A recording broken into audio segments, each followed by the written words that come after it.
নমস্কার, আমি স্বাধীনতা। লাইভলি স্বাধীনতা ইউটিউব চ্যানেল এবং ফেসবুক পেজে সকলকে স্বাগত। তো আমরা রেডি হয়ে গেছি, সৌভিক আর আমরা যাচ্ছি মেলাতে। পাকুয়াহাটে মেলা হয়, পঞ্চতীর্থ গোবরপুরী মহাশ্মশান মেলা। তো সেখানে আমরা যাচ্ছি। আর আজকের পুরো ব্লগটি থাকছে মেলার উপর, আপনারা দেখতে থাকুন। আমরা পৌঁছে গেলাম পাকুয়াতে। আর এটি হলো পাকুয়ার মেন রাস্তা থেকে মেলায় যাওয়ার গেট। প্রথম গেট তো পেরিয়ে গেলাম। এখন তো দেখছি প্রচুর মানুষের সমাগম। জানি না মেলাতে ভালোভাবে ঘুরতে পারবো কি না, তবে যতটুকুই ঘুরি না কেন আপনাদের সাথে সম্পূর্ণ শেয়ার করব। তাহলে দেখতে থাকুন পুরো মেলার ব্লগটি। তার সঙ্গে আজকে আমি শেয়ার করব এই মেলায় ঘটে যাওয়া ছোটোবেলার আমার কিছু মুহূর্ত। আমি সেই সময় ক্লাস 7-এ পড়তাম। তো স্কুলে আসার জন্য রেডি হচ্ছিলাম। এমন সময় বাবা বললেন যে বাবা আমার সাথে মেলায় আসতে চান। বাবাকে মেলায় বসিয়ে রেখে আমাকে স্কুল যেতে হবে, আর স্কুল ছুটি হলে বাবাকে নিয়ে আবার বাড়িতে আসতে হবে। তো বলে রাখি, আমার বাবা কিন্তু 100% ব্লাইন্ড হ্যান্ডিক্যাপ ছিলেন, কিন্তু এমনি বুদ্ধি বিবেচনা সব কিছুতেই ভীষণ তীক্ষ্ণ ছিল। বাবা কোনোদিনও স্কুল পড়েননি, তবে জেঠু মশাই পড়াশোনা করতেন আর বাবা শুনে শুনে সেগুলো মুখস্থ করতেন। বাবা কিন্তু আমাকে ক্লাস 8 অবধি সব অঙ্ক করে দিতেন, এতটাই বুদ্ধি ছিল। তো যাই হোক, আমি বাবাকে নিয়ে চলে আসি মেলাতে বসিয়ে রেখে আমি চলে গেলাম স্কুলে। কিন্তু আমার তো চিন্তা আছে, বাবাকে আমি বসিয়ে রেখেছি মেলাতে, বাবার তো তেষ্টাও পেতে পারে, টয়লেটও পেতে পারে, উনি তো যেতে পারবেন না কোথাও আমাকে ছাড়া। তাই আমি টিফিনের সময় বেরিয়ে গেছিলাম স্কুল থেকে। আসলে কি, আমাদের স্কুলে সেই সময় প্রাচীর দেওয়া ছিল, কিন্তু ভেতরে কোনো ক্যান্টিন ছিল না। তাই টিফিনের সময় স্কুলের গেটের বাইরে বেরোনো যেত। তো ওই সুযোগে আমি চলে আসি বাবার কাছে। এসে বাবাকে টয়লেট করিয়ে তারপর চা বিস্কিট খাইয়ে আবার স্কুলে ফিরে আসি। স্কুলে ফিরে এসে দেখি আমার পঞ্চম পিরিয়ড হয়ে গেছে, ষষ্ঠ পিরিয়ড চলছে। তখন স্যার শুনলেন, কিরে স্বাধীনতা, কোথায় গিয়েছিলে? আমি বললাম বাবাকে মেলায় বসিয়ে রেখে এসছি, তো তাই একটু দেখা করতে গিয়েছিলাম। বলছে এত দেরি? আমি বললাম হ্যাঁ, আসলে বাবার জল তেষ্টা পেয়েছিল, তো তাই চা বিস্কিট খাওয়াতে একটু লেট হয়ে গেল। স্যার প্লিজ কিছু মনে করবেন না।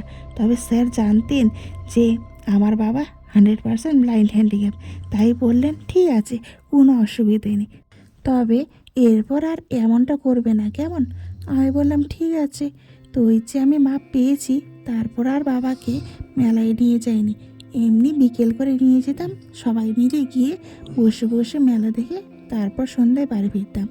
তো সৌভিক চকলেট ফুচকা দেখতে পেয়ে চকলেট ফুচকা খাওয়ার বায়না করছিল।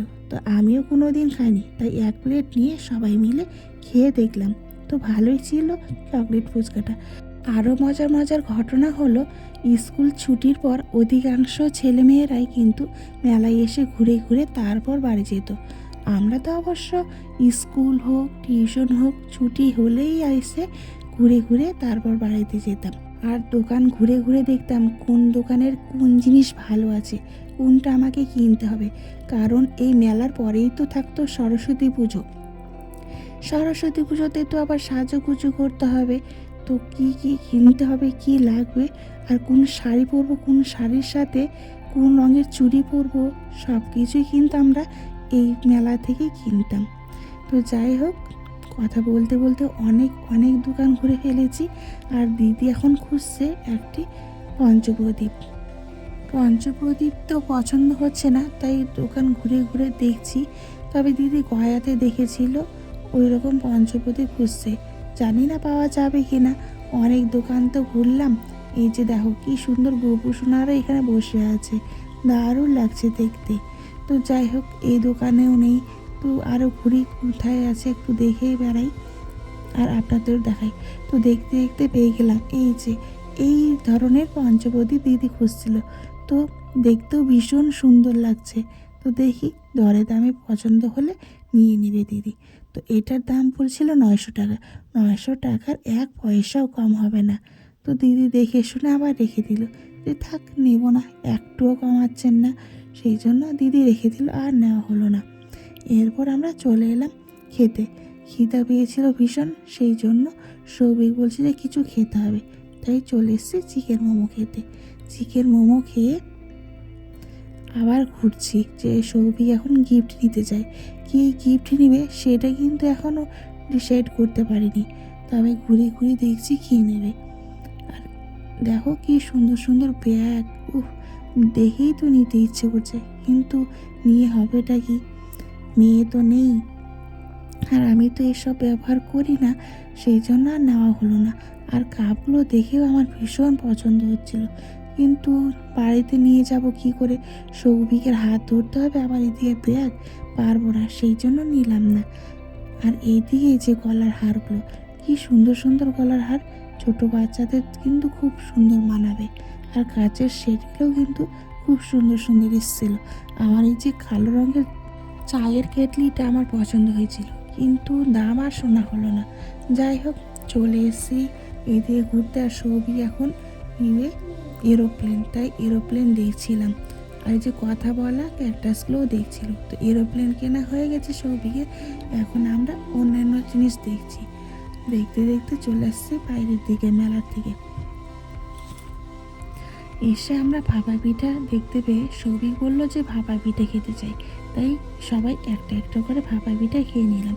খাওয়া দাওয়া করে চলে এলাম পান কিনতে, কারণ দিদি তো পান খায়, আর একটা মিষ্টি পান যদি না খায় তাহলে কি হয়, মেলার মজাই তো আসলো না। তাই দিদি নিয়ে নিল একটা মিষ্টি পান। মিষ্টি পান নিয়ে কত কি দিচ্ছে দেখো, চুন খয়ার মিশিয়ে তারপর যে মশলা দিতে শুরু করলো, ওরে বাবারে, প্রত্যেকটা বাটি থেকে একটু একটু করে সব মশলা দিয়েছে, এত টেস্টি করে বানিয়েছে, মনে হচ্ছে যে কত না ফ্লেভার বেরোবে মুখ থেকে। তারপর তো এই যে দিয়ে দিল কী সব জেলি টেলি, আমি তো এ তো কিছু নাম জানি না, মনে তো হচ্ছে প্রচুর স্বাদ হবে। তো বন্ধুরা, আমার ভিডিওগুলো আপনাদের কেমন লাগে, যদি ভালো লাগে তাহলে অবশ্যই কিন্তু একটি লাইক দিবেন, আর যারা আমার চ্যানেলটিকে এখনও সাবস্ক্রাইব করেননি তারা অবশ্যই সাবস্ক্রাইব করে পাশে থাকবেন। এরপর আমরা ফুলের গাছ দেখে চলে এলাম বাড়িতে এসে দেখছি মাছ এনেছে, তাই মাছের ঝোল ভাত রান্না করে সবাইকে খাইয়ে দিলাম, আর নিজেও খেয়ে নিলাম। তো আজকের ভিডিওটা এই পর্যন্তই, সবার কেমন লাগলো অবশ্যই কিন্তু কমেন্ট করে জানাবে। তো সকলে ভালো থেকো, সুস্থ থেকো, নমস্কার।